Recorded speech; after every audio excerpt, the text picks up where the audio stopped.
Hello students, आज की class का हमारा टॉपिक है सर्कुलर मोशन। कुछ बोर्ड के सिलेबस में ये अलग अलग चैप्टर्स में दिया हुआ है। सीबीएसई में ये motion in a plane chapter का पार्ट है। तो हम ये टॉपिक शुरू करते हैं, सर्कुलर मोशन। जिस तरह से अभी तक आपने लीनियर मोशन पढ़ा है, ट्रांसलेशनल मोशन पढ़ा है, उसमें डिस्प्लेसमेंट डिफाइन किया है, वेलोसिटी डिफाइन की है, एक्सेलरेशन डिफाइन की है। तो इसी तरह से सर्कुलर मोशन में भी हम डिस्प्लेसमेंट, वेलोसिटी, एक्सेलरेशन ये सब डिफाइन करेंगे। तो स्टार्ट करते हैं। टॉपिक का नाम है सर्कुलर मोशन। क्या मतलब है सर्कुलर मोशन का? इसका मतलब है कि एक पार्टिकल एक सर्कुलर पाथ में मूव कर रहा है, सर्कुलर पाथ में घूम रहा है।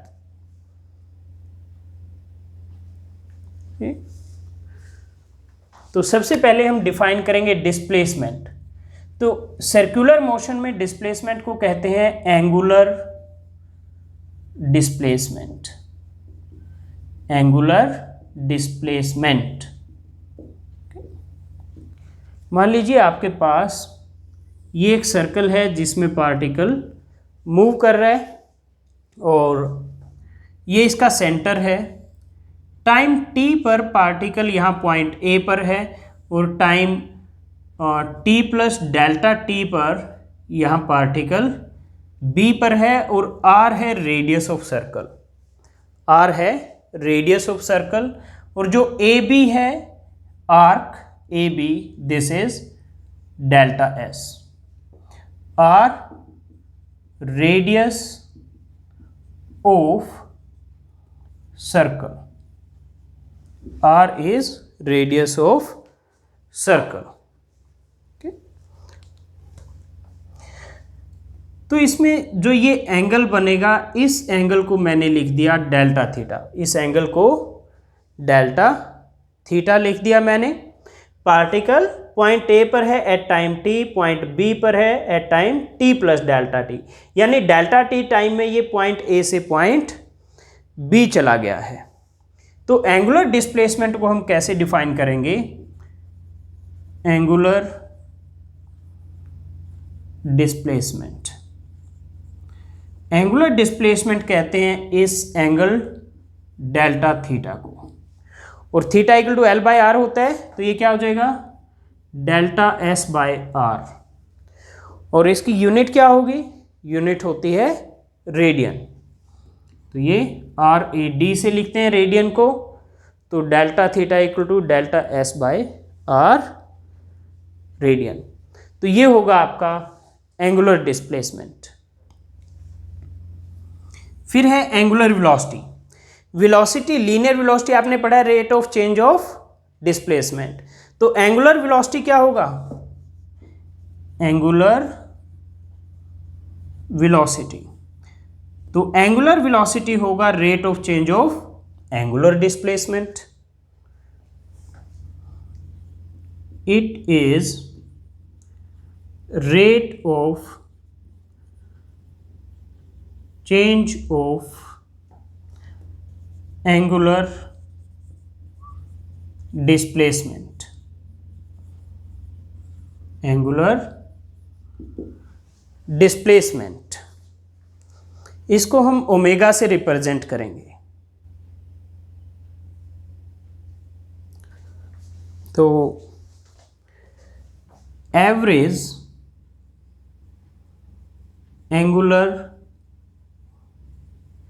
वेलोसिटी, एंगुलर वेलोसिटी ऐसे ओमेगा से लिखेंगे। तो AVG एवरेज, तो ये क्या होगा? Delta theta by delta t। और instantaneous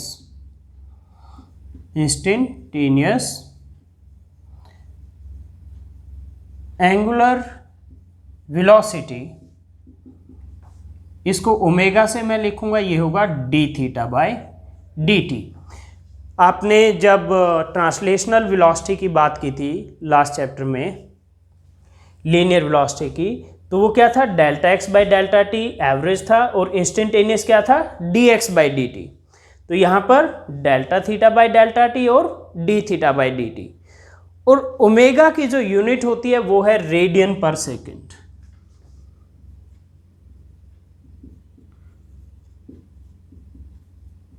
unit of omega is radian पर सेकेंड।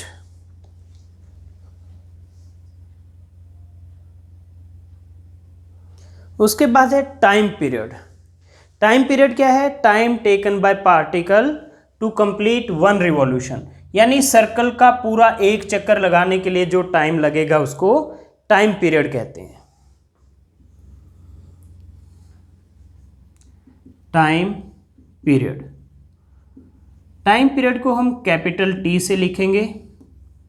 ओके, तो it is time taken by particle to complete one revolution. एक चक्कर लगाने के लिए जो टाइम लगेगा उसको टाइम पीरियड कहते हैं, और उसको कैपिटल टी से हम रिप्रेजेंट करेंगे, और सेकंड्स में होगा। ये यूनिट क्या होंगी, सेकंड। नेक्स्ट है फ्रीक्वेंसी। फ्रीक्वेंसी होता है कि एक सेकंड में कितने चक्कर लगा सकता है पार्टिकल इस सर्कल के, जितने चक्कर लगा सकता है वो होगी फ्रीक्वेंसी। तो ये क्या होगा, नंबर ऑफ रिवॉल्यूशंस पर सेकंड, या फिर ये 1 बाय टाइम पीरियड। इसको हम म्यू से रिप्रेजेंट करेंगे। It is number of revolutions पर सेकंड। ओके, और या फिर आप इसको और क्या लिख सकते हो, it is inverse of T, inverse of time period. ठीक है, तो जो म्यू है it is 1 by T. Time की सेकंड है तो इसकी क्या हो जाएगी, सेकंड इनवर्स, सेकंड इनवर्स हो जाएगी यूनिट। ओके, और हर्ट्ज भी कहते हैं इसकी यूनिट को, हर्ट्ज HZ से लिखते हैं। ठीक है, तो ये जो ओमेगा है और म्यू है इसमें क्या रिलेशन होगा। ओमेगा है आपका delta theta by delta T. जो टाइम पीरियड है टी, कैपिटल टी, इसमें कितना डेल्टा थीटा कवर हो जाता है, पूरा एक सर्कल होता है ना, तो पूरे सर्कल में कितना होता है, 2 पाई रेडियन होता है एंगल, 360 डिग्री। तो डेल्टा थीटा क्या हो जाएगा, अगर टाइम को हम टी लें तो डेल्टा थीटा क्या हो जाएगा, 2 पाई, और 1 बाई टी क्या होता है, म्यू, तो ये हो जाएगा 2 पाई म्यू। तो ये है रिलेशन ओमेगा और म्यू में, ओमेगा टी और म्यू।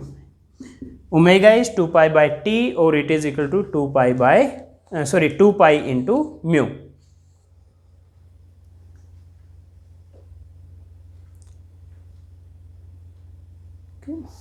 ऑल राइट, नेक्स्ट है हमारा relation between linear velocity and angular velocity.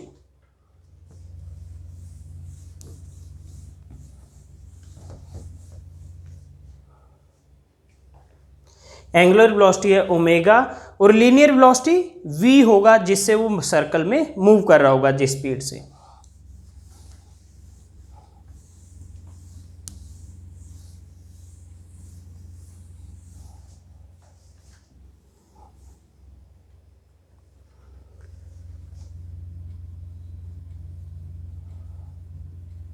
Relation between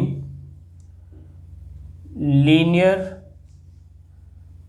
velocity and angular velocity, ये आपका हेडिंग है। ये सर्कल है, सर्कल में स्पीड v से मूव करेगा पार्टिकल, तो जो ये लीनियर वेलोसिटी होगी ये v होगी, और डायरेक्शन क्या होगी, अलोंग द टेंजेंट। r होगा रेडियस। आर क्या होगा, रेडियस। तो लीनियर वेलोसिटी हम इसको v से लिखेंगे, और आपका एंगुलर वेलोसिटी अभी अभी आपने पढ़ा है उसको आप ओमेगा से लिखते हैं। हमारे पास है, अभी जब हमने शुरू किया था ये topic, we have delta theta equal to delta S by R. हम करते हैं डिवाइड बाय डेल्टा टी, दोनों तरफ डेल्टा टी से डिवाइड कर दो, तो delta theta by delta T equal to 1 by R. ये जो नीचे आर था ऐसे लिख दिया क्योंकि आर रेडियस है और ये कांस्टेंट है, रेडियस कांस्टेंट है। डेल्टा एस डिवाइड बाय ये डेल्टा टी आ गया। अब क्या करना है, take limit delta T goes to 0। तो limit delta T goes to 0, delta theta by delta T equal to limit delta T goes to 0। ये 1 बाय आर कॉन्स्टेंट है तो आप इसको बाहर ले सकते हो, delta S by delta T, क्योंकि आर कांस्टेंट है तो 1 बाय आर भी कांस्टेंट होगा। अब आपने लास्ट चैप्टर में पढ़ा था limit delta T goes to 0, delta X by delta T क्या हो जाता है, D x by D T. ये आपने लास्ट चैप्टर में पढ़ा था। तो यहां पे क्या हो जाएगा, ये D theta by D t, और ये हो गया 1 बाय आर, और ये क्या हो जाएगा, d s by D t. Limit delta T goes to 0, delta s by delta T क्या हो जाएगा, d s by D t. अब d theta by D t क्या है आपका, ओमेगा है, ये 1 बाय आर, और d s by D t क्या है, लीनियर वेलोसिटी, क्योंकि एस क्या था, एस था आपका आर्क सरकमफ्रेंस के ऊपर, जो इससे पहले डायग्राम बनाया था सर्कल का, उसमें है। ओके, तो यहां से आपका आ गया v equal to are omega, v equal to are omega. और अगर आप इसको वेक्टर फॉर्म में लिखेंगे, in vector form v equal to omega cross R, इस तरह से आएगा। ओके, तो ये था relation between linear velocity and angular velocity. Students, जहां से भी आपको लगे कि ठीक से समझ नहीं आया है तो वीडियो को बैक करके दोबारा से देखिए, जरूर समझ आएगा आपको। फिर भी नहीं आता है तो आप मुझे लिख दीजिए व्हाट्सएप पे, या फिर आप कमेंट्स में लिख दीजिए, या आप मुझे मेल कर दीजिए, तो मैं आपको जरूर हेल्प करूंगा। ओके, तो ये हमने relation between linear velocity and angular velocity कर लिया है। नेक्स्ट है एंगुलर एक्सेलरेशन। एंगुलर एक्सेलरेशन अभी तक हमने डिफाइन नहीं किया। एंगुलर एक्सेलरेशन, जिस तरह लीनियर एक्सेलरेशन क्या था, rate of change of velocity, तो ये क्या होगा, rate of change of angular velocity. It is rate of change of angular velocity, it is rate of change of angular velocity। इसको हम अल्फा से रिप्रेजेंट करेंगे, इसको अल्फा से रिप्रेजेंट करेंगे, तो एवरेज एंगुलर एक्सेलरेशन क्या होगा, एवीजी मतलब एवरेज, और अल्फा एंगुलर एक्सेलरेशन की नोटेशन है। तो ये होगा delta omega by delta t, और instantaneous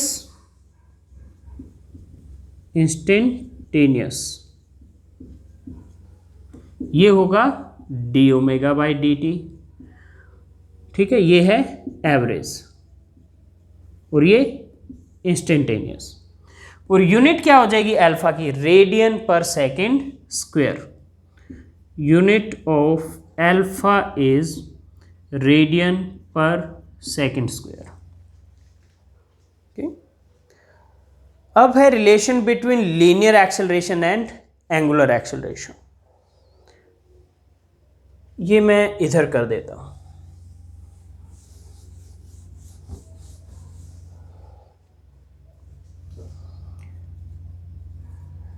relation between linear acceleration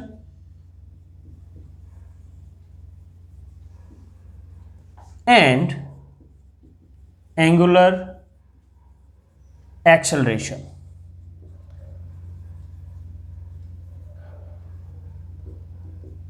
okay, तो मैंने आपको बताया था कि ये सर्कल है, इसमें किसी भी पॉइंट पर जो वेलोसिटी की डायरेक्शन होगी ये होगी और ये आपका रेडियस है।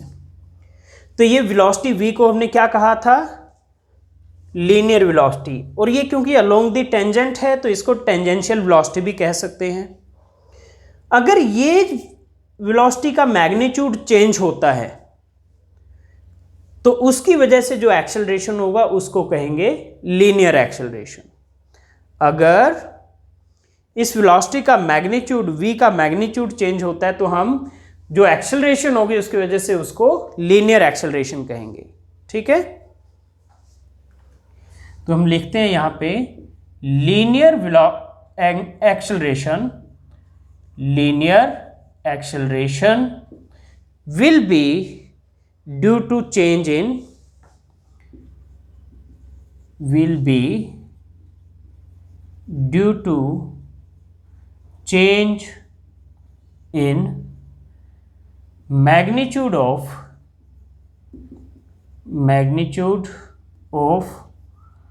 linear velocity, और लीनियर वेलोसिटी क्या है, ये जो वेक्टर v है। ठीक है, तो लीनियर एक्सेलरेशन ACC से लिख रहा हूं मैं एक्सेलरेशन को, ACC मतलब एक्सेलरेशन, तो AT it will be dv by dt, dv by dt। यहां t क्यों लिखा, क्योंकि अलोंग द टेंजेंट है वेलोसिटी, तो इसको लीनियर एक्सेलरेशन को टेंजेंशियल एक्सेलरेशन भी कहते हैं। ओके, तो v की मैं वैल्यू रख देता हूं r ओमेगा, तो d by D T, v की वैल्यू r ओमेगा। r तो कांस्टेंट है और कांस्टेंट को आप डिफरेंशिएशन से बाहर लिख सकते हो, तो ये हो जाएगा r d omega by D T, r d omega by D t क्या है, अल्फा, तो ये हो गया r अल्फा। तो जिस तरह से v equal to r omega था, यहाँ पे a equal to r alpha आ रहा है, और इसको वेक्टर फॉर्म में कैसे लिखेंगे, in vector form a equal to alpha cross r, जैसे वो ओमेगा क्रॉस r था, ये अल्फा क्रॉस r, ऐसे लिखोगे आप इसको। तो ये था relation between linear and angular acceleration, relation between linear and angular acceleration. Okay, अब नेक्स्ट है सेंट्रीपिटल एक्सेलरेशन। हमने पढ़ा है कि जब भी कोई बॉडी सर्कुलर पाथ में मूव करती है तो एक सेंट्रीपिटल फोर्स लगता है उस पर, जो हमेशा सेंटर की तरफ होता है। तो फोर्स होगा तो F इक्वल टू m में से कोई ना कोई एक्सेलरेशन भी होगी, और उस एक्सेलरेशन को सेंट्रीपिटल एक्सेलरेशन कहते हैं। तो चलिए पढ़ते हैं उसके बारे में, कैलकुलेट करते हैं क्या वैल्यू होगी।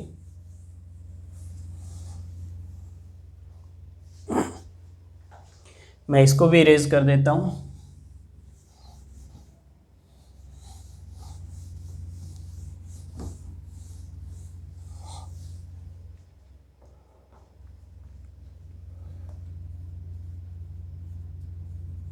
सेंट्रीपिटल एक्सेलरेशन,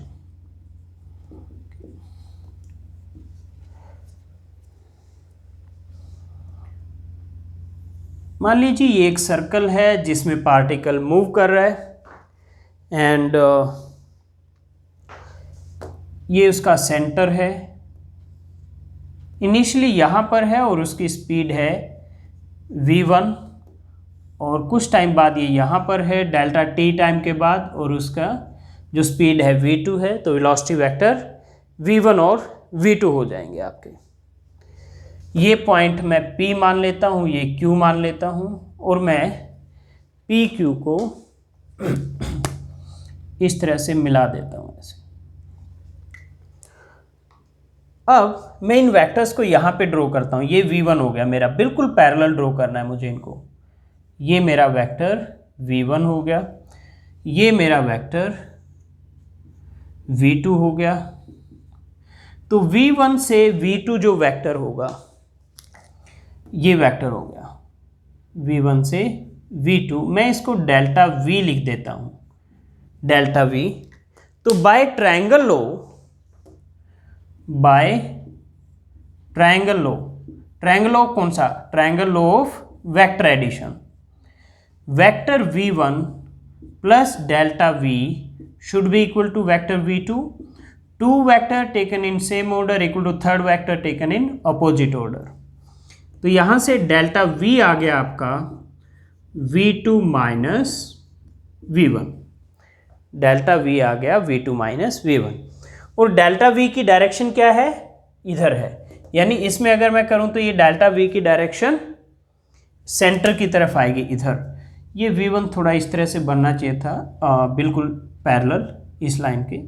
तो ये जो आएगी ये इधर आएगी, डेल्टा v की डायरेक्शन ये हो जाएगी आपकी। ओके, और मैं इसको लिख देता हूँ a b c।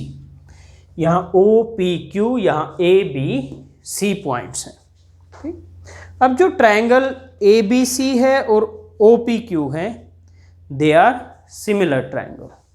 And centre की तरफ ये जो चेंज इन वेलोसिटी आ रहा है, ये क्या होगा? डेल्टा वी होगा। ये डेल्टा वी रेड से लिखा है मैंने। तो इसके कोरस्पॉन्डिंग डेल्टा वी को डेल्टा टी से डिफाइन कर देंगे तो सेंटर की तरफ एक्सेलरेशन आ जाएगा और उसको हम सेंट्रीपिटल एक्सेलरेशन कहेंगे। Centripetal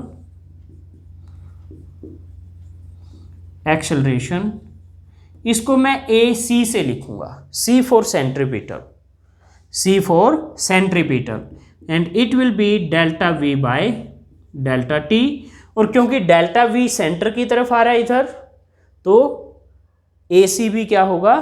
towards the centre. मैं इसको इक्वेशन 1 लिख देता हूं। अब आगे मैं लिखता हूं triangle P O Q and triangle A B C are similar. ये दोनों सिमिलर ट्रायंगल हैं। तो आपका P Q divide by O P is equal to B C divide by A B. P Q है आपका डेल्टा एस। पी क्यू हमने उसको पहले भी डेल्टा एस लिया था जब ये टॉपिक स्टार्ट किया था, सर्कुलर मोशन। और ओपी क्या है? रेडियस, रेडियस आर है, तो divide by R equal to B C. B C का मैग्नीट्यूड क्या है? डेल्टा वी, और divide by A B. A B का V1 है, तो मैं जनरलाइज करने के लिए V1 को V से लिख देता हूं, V1 को सिंपली V से लिख देता हूं मैं। तो यहां से आपका डेल्टा V क्या आ जाएगा? V by r delta s, V by r delta s. अब क्या करना है? Divide by delta t, divide by delta t. तो ये हो गया delta V divide by delta T equal to V by r delta S by delta t. अब again limit delta T goes to 0 ले लो। Take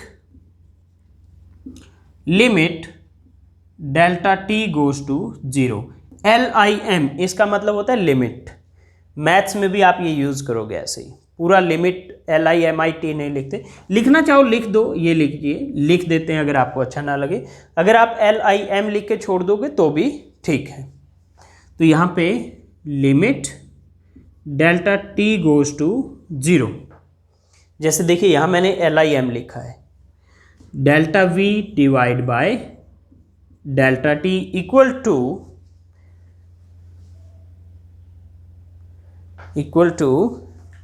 limit delta T goes to 0 v by r delta S by delta t. v by r तो आप बाहर ले सकते हो, limit delta T goes to 0 होगा अगर, इधर लेफ्ट में ये क्या हो जाएगा, ये हो जाएगा dv बाई डी टी, और ये v बाय आर यूं क्यों, और limit delta T goes to 0 delta S by delta t, वो क्या हो जाएगा ds बाई डी टी। अब ये जो dv बाई डी टी है ये क्या है आपका, सेंट्रीपिटल एक्सेलरेशन है ac, और ये v by r into d s by D t क्या होता है v, तो ये हो गया v स्क्वेयर बाय आर। तो ये मैग्नीट्यूड होगा सेंट्रीपिटल एक्सेलरेशन का किसी भी पॉइंट पर on the circumference of the circle, और ये हमेशा डायरेक्टेड टुवार्ड्स द सेंटर होगी। तो यहाँ लिख सकते हैं हम टुवार्ड्स द सेंटर, तो इसकी डायरेक्शन होगी जो सेंट्रीपिटल एक्सेलरेशन की वो हमेशा सेंटर की तरफ होगी। तो ये था derivation for centripetal acceleration. Okay, अगर आपको कहीं भी कंफ्यूजन लग रहा है तो प्लीज़ वीडियो को बैक कीजिए जहाँ से ये टॉपिक स्टार्ट हुआ था और फिर से देखिए, दूसरी बार में आपको ज़रूर समझ आएगा। ओके, अब हम डिस्कस करते हैं यूनिफॉर्म और नॉन यूनिफॉर्म सर्कुलर मोशन। तो अगर ये जो स्पीड v है ये चेंज नहीं हो रही है टाइम के साथ तो यूनिफॉर्म सर्कुलर मोशन कहते हैं। तो उस केस में जो टेंजेंशियल एक्सेलरेशन था वो आपका 0 हो जाएगा, और अगर v चेंज हो रहा है टाइम के साथ तो फिर उसको नॉन यूनिफॉर्म सर्कुलर मोशन कहते हैं। तो चलिए एक एक करके डिस्कस कर लेते हैं।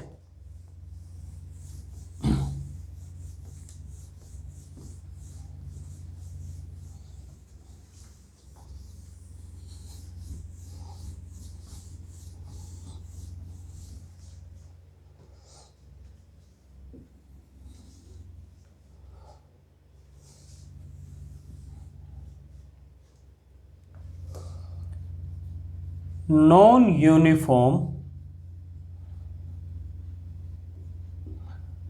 Circular motion. नॉन यूनिफॉर्म में क्या होगा, v will change with time, change with time.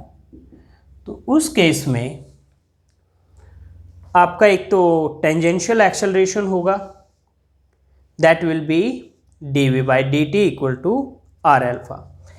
ये पार्टिकल है कोई भी जो एक सर्कल में मूव कर रहा है ऑफ रेडियस r में, तो tangential acceleration a t along the tangent होगी,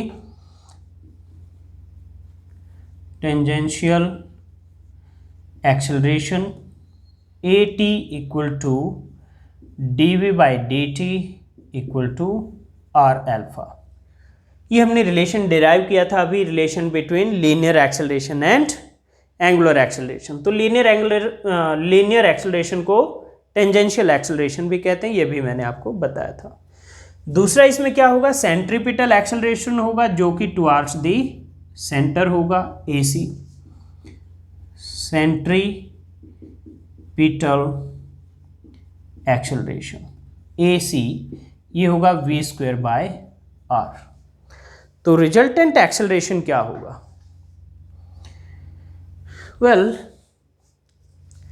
इन दोनों का जो रिजल्टेंट होगा पैरेललोग्राम लॉ से कर लेते हैं।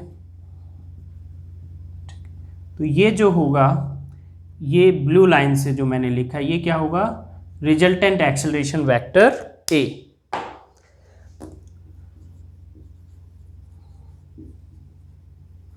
रिजल्टेंट एक्सेलरेशन A, तो ये क्या होगा, under root AC square plus AT square plus, with दो वेक्टर्स का रिजल्टेंट कैसे निकलता है, under root A square plus B square plus 2AB cos theta. अब यहाँ पे A और B क्या है, AC और AT है, और उनके बीच में एंगल क्या है 90 डिग्री। ये AC है, टेंजेंट AT है, और टेंजेंट हमेशा परपेंडिकुलर टू रेडियस होता है, तो इसलिए AT परपेंडिकुलर टू AC होगा। तो 2AC AT cos 90। cos 90 आपका क्योंकि 0 होता है तो ये थर्ड टर्म पूरी की पूरी 0 हो जाएगी, तो A हो जाएगा under root AC square plus AT square.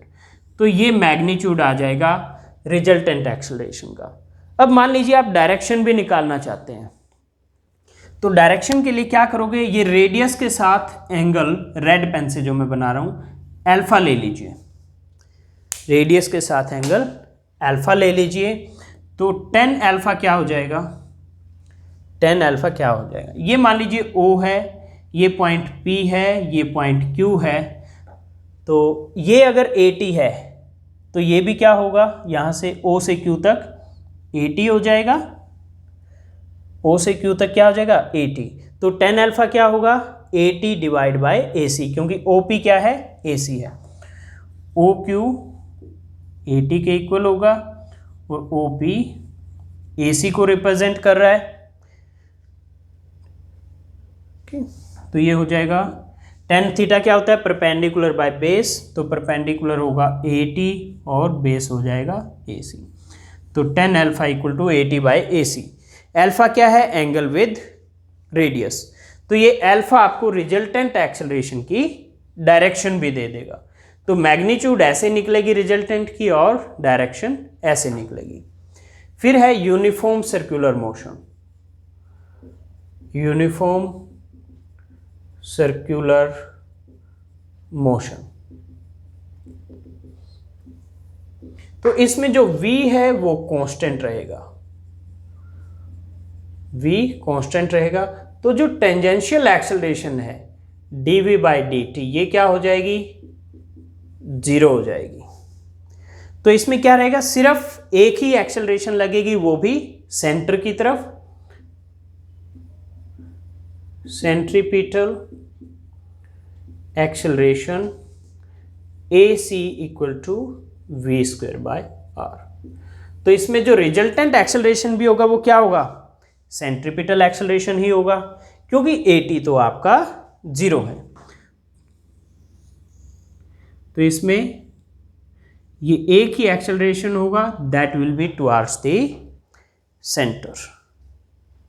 Okay, तो रिजल्टेंट एक्सेलरेशन भी आपको निकालना हो तो क्या होगा, सेंट्रीपिटल एक्सेलरेशन ही होगा। तो ये था टॉपिक सर्कुलर मोशन। और अब हम इस पर बेस्ड कुछ न्यूमेरिकल करेंगे।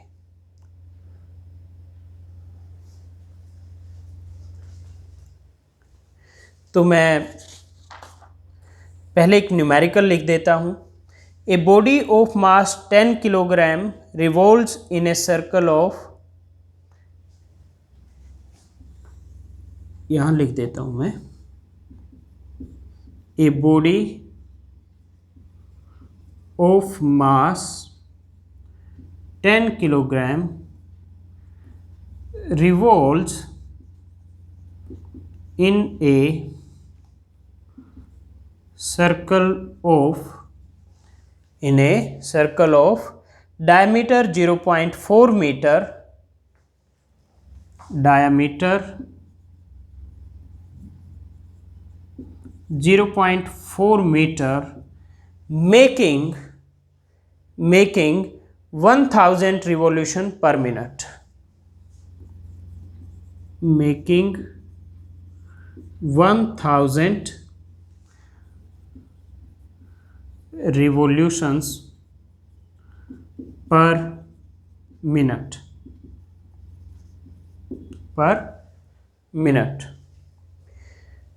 Calculate linear velocity and centripetal acceleration.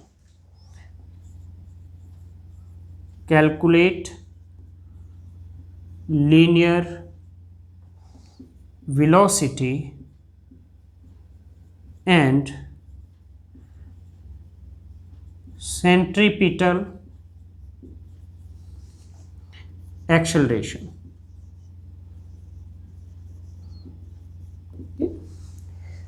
Linear velocity and centripetal acceleration. तो चलिए इसको सॉल्व करते हैं। सॉल्व करने के लिए पहले मैं इधर से इरेज कर देता हूँ।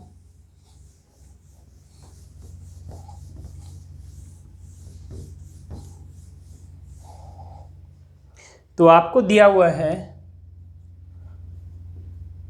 मास 10 किलोग्राम, रेडियस डायमीटर का हाफ हो जाता है तो 0.4/2 0.2 मीटर, और फ्रीक्वेंसी दी हुई है 1000 रिवॉल्यूशन पर मिनट, लेकिन फ्रीक्वेंसी होती है नंबर ऑफ रिवॉल्यूशन पर सेकंड। तो 1 मिनट में 60 सेकंड होते हैं, तो मैं डिवाइड बाय 60 कर देता हूँ। तो ये हो जाएगा आपका 1000 डिवाइड बाय 60 यानी 100/6, और फ्रीक्वेंसी की यूनिट क्या होती है? पर सेकेंड। तो आपको निकालना है linear velocity. v equal to are omega होता है। r आपको पता है, तो पहले ओमेगा निकालते हैं, और ओमेगा कैसे निकालेंगे? 2 पाई म्यू होता है ओमेगा, तो 2 पाई इंटू 100 डिवाइड बाय 6, तो ये आपका आ गया 100 pi by 3, 100 pi by 3 radian पर सेकेंड। ये तो आपका आ गया omega.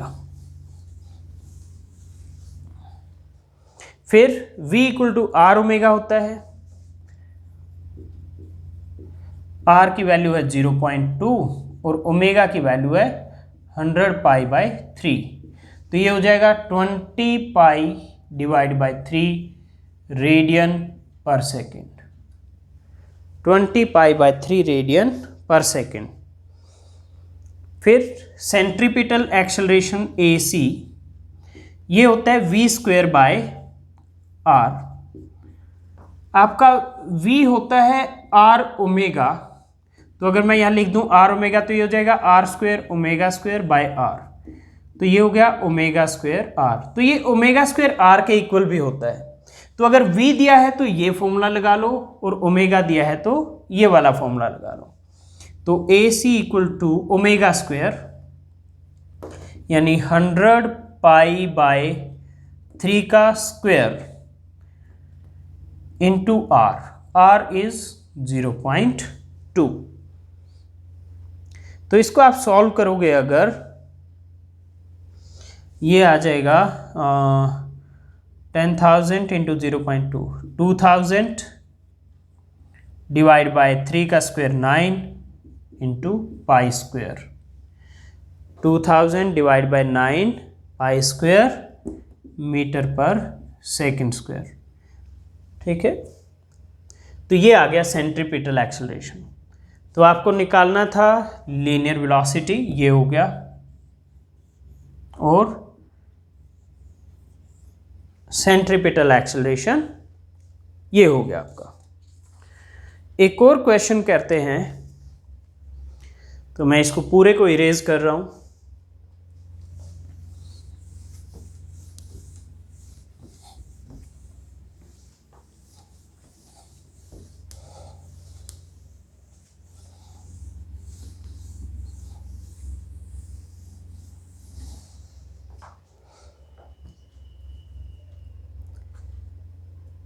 Calculate linear acceleration of a particle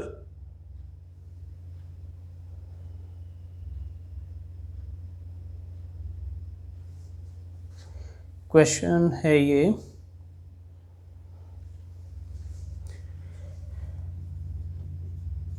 calculate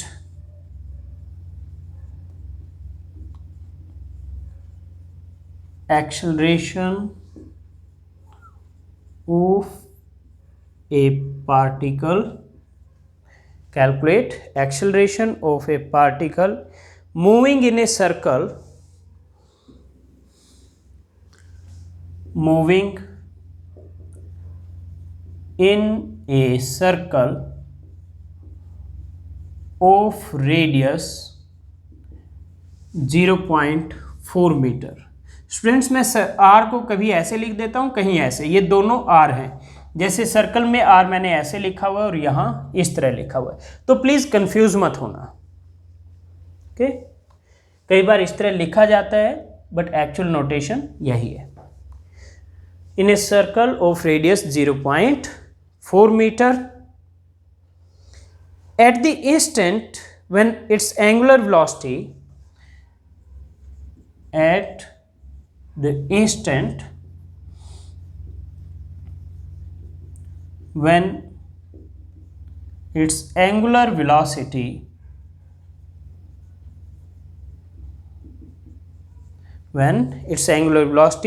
is 2 radian per second,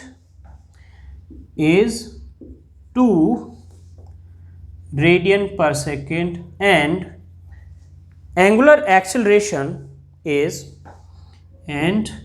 its angular acceleration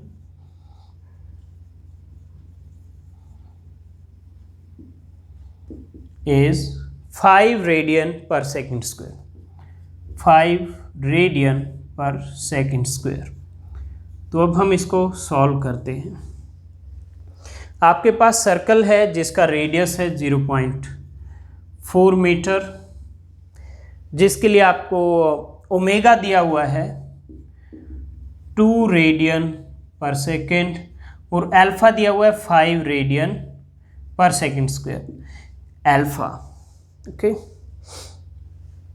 तो यहाँ पर सेंट्रीपिटल एक्सेलरेशन होगा ओमेगा स्क्वायर आर और टेंजेंशियल होगा आर अल्फा।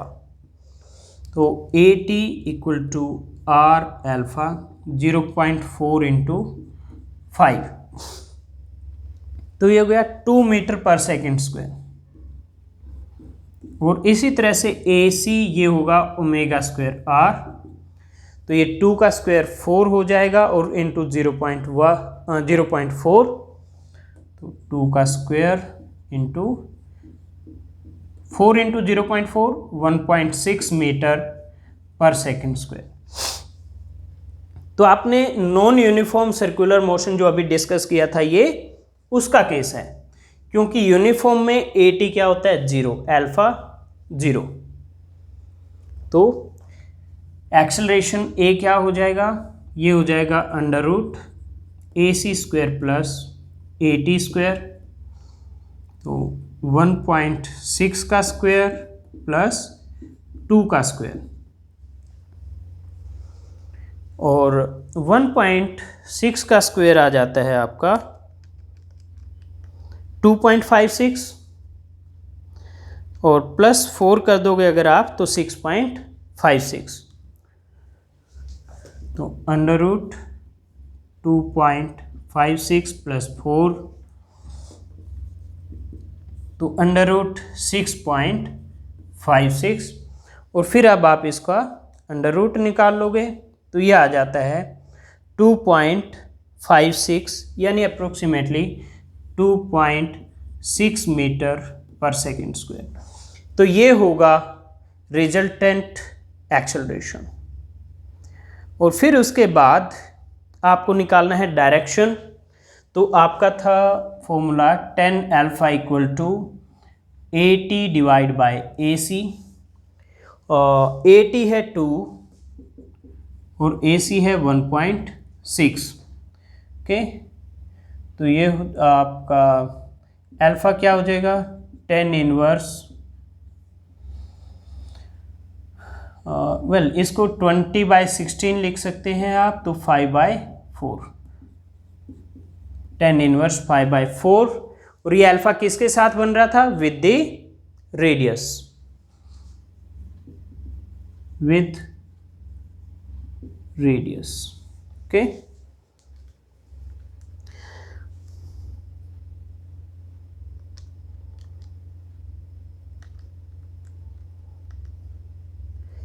ये आपका अराउंड 51 डिग्री समथिंग आएगा, बट आपको इसी तरह से लिखकर छोड़ सकते हैं, अदरवाइज एग्जैक्टली आप चेक करेंगे तो ये 51.34 डिग्री आ जाएगा। ओके, तो alpha equal to tan inverse 5/4। Okay, a t by a c 2/1.6, दोनों ऊपर और नीचे 10 से मल्टीप्लाई कर दिया तो ये 20 हो गया, ये 16, 4 पे कैंसिल हो गए, 4 इंटू 4 16, 4 इंटू 5 20, तो ये 5 आ गया, यहाँ 4 आ गया।